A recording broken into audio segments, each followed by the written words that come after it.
The 1980s was a fascinating time for animated television, often seen as a golden age by those who grew up during that era.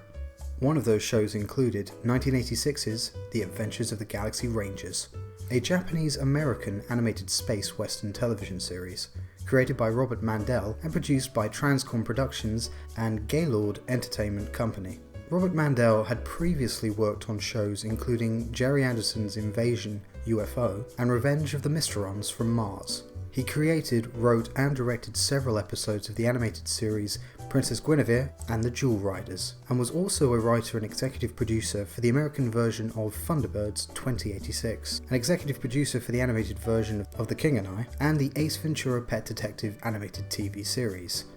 That's a pretty eclectic list. We are introduced to Zachary Fox, a member of the intergalactic law enforcement agency known as the Galaxy Rangers.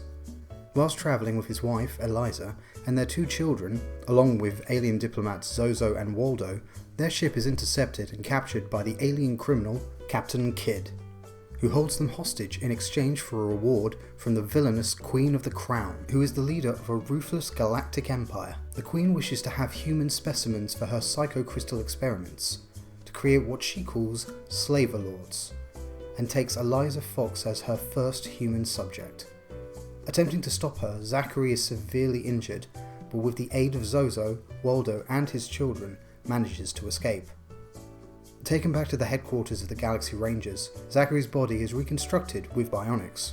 His superior officer, Commander Walsh, agrees with Zachary that a specialist group of Galaxy Rangers is needed to fight the alien invaders.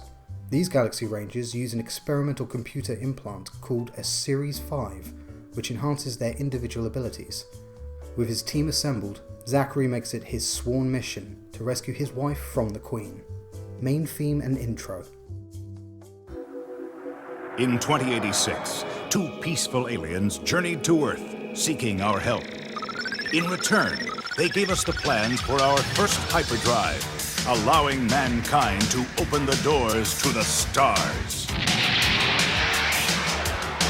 We have assembled a team of unique individuals to protect Earth and our allies, courageous pioneers committed to the highest ideals of justice and dedicated to preserving law and order across the new frontier.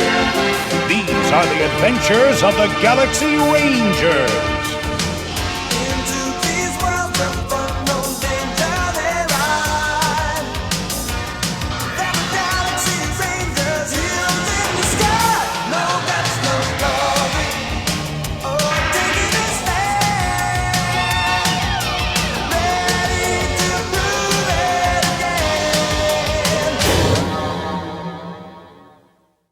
That was wicked.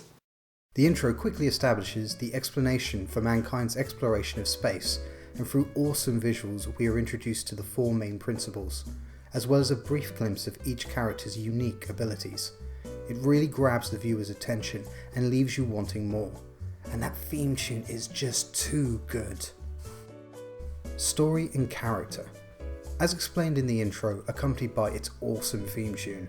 After this key event in human history, interstellar travel leads to a huge number of colonies being established in distant star systems, and alongside the growth of human activities in space came an equal level of criminal elements. The protection of these colonies and the growing threat of the Crown Empire lead to the formation of the Bureau of Extraterrestrial Affairs, otherwise known as Beta, which works as the major military and exploratory arm of Earth. Beta also includes a Galaxy Ranger division, of which Zachary and his team are officers. In charge of the Galaxy Rangers is Commander Walsh, who possesses the greatest mustache in all the universe. Joining him is Kubel, a genius who developed the Series 5 implants and supplies the Rangers with their technology and equipment. Zachary Fox's new bionics allow him to fire blasts of energy with his left arm, and also endows him with extraordinary strength. As to be expected, he is a confident leader who isn't afraid to bend the rules in order to see innocent people kept out of harm. Joining him is Ranger Nico, an archaeologist specialising in ancient cultures, and just like every other female character in shows from the 1980s and 90s, possesses innate psychic abilities. My comment about her cliché power set aside, Nico is actually a solid character in the show. She is never in any scenario portrayed as weaker than her male counterparts. She is invaluable in both a combat and academic role. Plus her signature weapon is a laser shotgun. Nico's skills are even more apparent in comparison to Walter Doc Hartford, a computer genius who, along with the beta scientist Cubal, is responsible for most of the automated systems that the Galaxy Rangers use daily. His Series 5 implants allow him to communicate with and control special programs called tweakers, which appear as flying holographic computer-animated geometric shapes, which allow him to be able to communicate or control any computer or AI he encounters. However, the real star of the show is Shane Goose Gooseman, a genetically enhanced soldier known as a Super Trooper. His Series 5 bionic implants allow him to heal, absorb energies, and adapt to various environmental conditions by temporarily shape-shifting his body to adapt based on his situation or environment. He is also the fastest draw in the galaxy, is best friends with talking dolphins, and all women love him. All of them. He is a magnificent maverick renegade who plays by his own damn rules. He's so cool. As expected, he is very often the main focus of the series. Other characters aiding the Rangers include Zozo, the ambassador from the farm planet of Kerwin, a free spirit who isn't afraid to speak his mind, and the Endorian Waldo, whose society is highly technologically advanced. Waldo is also a brilliant mathematician and engineer. The writers regularly attempt to have the two's very different personalities clash in an attempt at comedic effect. I suppose they're still better than T-Bot, Snarf and Orko. Another aspect of the show is the sentient computers, robots and robotic type animals that inhabit this universe. Doc's previously mentioned tweakers are all sentient. The main villain of the series is the Queen of the Crown, who controls a large number of planets in a vast section of the galaxy, and is now hell-bent on enslaving humanity in order to increase her powers. Robert Mandell wanted the Galaxy Rangers to be something superior to the glorified toy commercials being aimed at children at the time. Though it did have a toy line, the show wasn't conceived with that as its priority. Mandell brought in a really impressive team of seasoned writers and published authors to work on the series, including Christopher Rowley, who co-wrote along with Mandell on his other series, Princess Gwenevere and the Jewel Riders. Rowley has written notable titles for both the fantasy and science fiction genre. His novel Starhammer was cited by computer programmer Jason Jones as an important literary influence in the creation of the Halo video games. The writing team of Ethan Reef and Cirrus Voris also contributed to the series. The duo's career includes the screenplay for Charion Fat's Bulletproof Monk and working on the early drafts for Ridley Scott's Robin Hood. The two are also credited for coming up with the original concepts and characters for Kung Fu Panda. Other writers include James Luceno, a New York Times best-selling author who has written multiple novels set in the Robotech and Star Wars universes, along with frequent collaborator Brian Daley, who has also written several notable titles in those universes. Joining them is James Rowlands, who is perhaps best known for his Sigma Force series of novels, and multiple award winner Tom DeHaven. But perhaps the most interesting is Mick Farron, an English journalist with strong ties to counterculture and the 1970s UK underground. An author of 23 novels, he was also the singer for the punk band The Deviants. The impact of such a strong collection of writers is very noticeable, especially in regards to the sheer scope of the world building. The series includes a lot of adult themes, including corruption in politics, corporate greed, and the effects of war on society, something almost unheard of in the 80s era of cartoons, death. People die in this series, and the show regularly features characters being shot, caught in explosions, and even in some cases seen falling to their deaths. It gives the show a real sense of jeopardy, with some of the threats the cast faced being genuinely unsettling. Though the series is very much a science fiction show, it maintains a space western theme throughout, but its real strength is how it is never afraid to simply just go mad with its concepts. It's a solid science fiction adventure show, but it also manages to introduce mysticism and horror.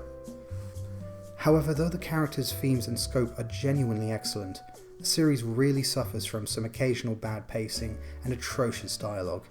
There is very little exposition in the series, which I personally do like, but in its introductions to things it seems to often focus on elements that don't really have a lasting impact on the story.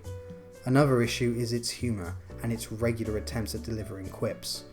Putting it bluntly, the show isn't funny. Sadly, it has a majorly negative effect on Doc, who gets the bulk of the script's misguided one-liners. It negatively impacts his character to the point that sometimes he comes off as an idiot. Zozo also has the same problem. But I don't care about Zozo. Design and style. Undeniably, the strongest part of the show is its design and style. All its visuals, backgrounds, vehicles, and of course character designs are just inspired. Did I mention the robot horses? The series designers were Ed Lee and Ray Shenzei. I could do a whole episode on each of them. Ed Lee's career spans multiple creative roles in animation and computer games, including the 2002 He-Man and the Masters of the Universe, Jackie Chan Adventures, Hammerman, and Captain N the Games Master. I wanted to be Captain N so much. With concept designs on games including Return to Castle Wolfenstein and Halo Wars. His work in feature films includes Batman and Robin, Inspector Gadget, Land of the Lost, and Underworld Evolution. Ray Shunzei's work in animation and art department includes Bambi 2, The Jungle Book 2, The Super Mario Bros. Super Show, Disney's Dinosaur, Sherlock Gnomes, Mighty Ducks, and Ring Raiders. The Adventures of the Galaxy Rangers was also one of the first shows to utilise computer visuals, often on computer monitors and with the various AI programs. It's a well-used effect that doesn't jar with the traditional animation. Galaxy Rangers is also one of the first anime-style shows produced mainly in the United States, although the actual animation was done by Japanese animation studio Tokyo Movie Shinza, one of Japan's oldest animation studios. Their work includes Ulysses 31, Sonic X, and the Moomins. Their feature film work includes manga classics Golgo 13, Little Nemo Adventures in Slumberland, but really I should have just opened with Akira. TMS has also worked on a wide variety of Western animated series, including Bionic 6, Peter Pan and the Pirates, Spider-Man the Animated Series, Gummy Bears, The Real Ghostbusters, and Batman the Animated Series.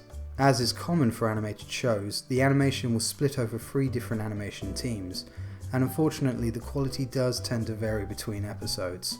Action.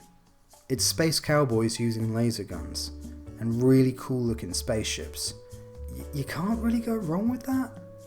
The character designs and high quality animation leads to some original and often exciting action scenes. The series can often be surprisingly violent at times, which is awesome. Tense shootouts and even full-on fistfights are often a regular feature of the series. However, what surprised me was the scope of some of the space battles. They are truly epic and genuinely exciting. Soundtrack. Something that I don't cover enough in reviews is sound design, a major factor in the immersion of any animation. Galaxy Rangers unfortunately suffers from bad use of sound effects in certain scenes. Not too off-putting, but it's noticeable. The theme song for the show, No Guts, No Glory, was written and composed by Phil Galston and John Van Tongeren, and performed by Van Tongeren using the stage name Johnny Vancouver. Phil Galston has a long-running career in composing music for film, television, and popular music. He was a music consultant on 4 episodes of Miami Vice, but is most famous for co-writing the Vanessa Williams song, Save the Best for Last. I love that song. Van Tongeren has a long career composing music for television series including Poltergeist the Legacy and the 90s revival of The Outer Limits, which he won awards for. He has also collaborated with several other notable composers on films including Thelma and Louise, True Romance, Speed 2 Cruise Control, and Armageddon. Peter Welzer also composed music for the show. Another with a long career in music, his television work includes Ghostwriter and Rent-A-Golly. The soundtrack is a bit of a mixed bag. A lot of the same pieces repeat over the course of the series, but each episode does tend to include an original score that does fit with the theme or tone of the story. The music is very much a product of its time, with a heavy use of keyboard and synthesizers. Sadly, the music is sometimes disjointed when doing transitions into different scenes, but does succeed in giving the Galaxy Rangers a very distinct feel that merges the Western with high-concept science fiction. Voice cast. Doug Preece is clearly enjoying himself playing Shane Gooseman. Preece has a long career in voice work, playing multiple characters in shows including Thundercats, Silverhawks, Harvey Birdman, Attorney at Law, Where on Earth is Carmen Sandiego, and Nickelodeon's cult classic Doug. Robert Mandell's brother Henry Mandell voices Waldo, Cuball, and Shane Gooseman enemies Killbane and Scarecrow. Actor Bob Bolton plays Zozo, and a large portion of the supporting characters. It's worth noting that almost all of the cast play multiple roles throughout the series. The voice of Mumm-Ra himself, Earl Hammond, as well as playing Mustache Master Extraordinaire Commander Walsh, does a great job also voicing Captain Kidd, Lazarus Slade, and Wildfire Cody. Hubert Kelly plays Doc Hartford. Laura Dean voices Nico, Eliza Fox, and Jessica Fox. Another frequent collaborator on Robert Mandell's other series, Laura Dean also played Lisa in Oscar-winning movie Fame, and appeared in several episodes of Friends and the movie adaptation of Chicago. Corinne Orr has a long-running career in both Western animation and redubbed Japanese anime, in particular voicing multiple characters in the original Speed Racer animated series, something which was acknowledged in the live-action movie where she voiced the race announcer. Orr does a fantastic job infusing true menace into the Queen of the Crown. Without question though, the standout of the show is the phenomenal talent that is Gerry Orbach. Best known as Lenny Briscoe in Law & Order and its various spin-offs, Orbach's other roles include Baby's dad in Dirty Dancing, and the loudmouth private investigator Harry McCraw, solving several mysteries alongside Angela Lansbury's Jessica Fletcher in Murder, She Wrote. I talk about Murder, She Wrote a lot on this channel. Orbach briefly reprised his role in a spin-off series, and would reunite with Angela Lansbury in Disney's magnificent Beauty and the Beast, stealing the show as everyone's favourite talking French candlestick, Lumiere. As expected, he brings a commanding presence to Zachary Fox, elevating any scene that features him. The Clancy Brown effect. Whenever I watch any cartoon, the first thing I check is does it feature Clancy Brown. Clancy Brown is one of the all-time greats of cinema and television, most famous as his roles as the Kurgan in Highlander and Lex Luthor in the Bruce Timm DC era. Still to this day, the best Lex Luthor.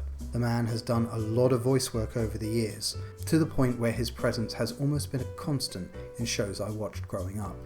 As a result, any show not featuring him will never in my eyes be truly great. No chance. Clancy was making Highlander that year. He was way too busy making the world a better place for everyone. How meta is it? There are a lot of nods to various elements of pop culture. Episodes sometimes contain scenes or concept designs that are clearly inspired from movies or other literature. An opening space battle in one episode is a blatant recreation of Star Wars' trench sequence. One episode even does an adaptation of Moby Dick, but this time with space whales that have rockets built into them, with a Captain Ahab inspired character that plays a keytar. This show is just so 80s. I love it. Doc's design is clearly based on Randall Calrissian, but that's subtle compared to Goose, who is almost a complete carbon copy of Clint Eastwood. Goose is so cool that the animators even gave him an awesome cool black outfit to wear in certain episodes, just because they could. Broadcast between 1986 and 1989, at the time it aired, The Adventures of the Galaxy Rangers was considered a revolutionary children's show, and though admittedly now dated in certain ways, it's easily better than the bulk of the shows from that era. I don't think it's a coincidence that the show shares a fair few similarities with Joss Whedon's 2002 series, Firefly. 3 Megaminds. The Adventures of the Galaxy Rangers is a genuine achievement for a time of famously dubious writing and logical character motivation. Admittedly, it doesn't always work, but there are undeniably flashes of brilliance in this pioneering show about courageous pioneers. Thank you for watching. If you enjoyed this review, then please feel free to like and subscribe, and perhaps check out some of my other content. Until next time.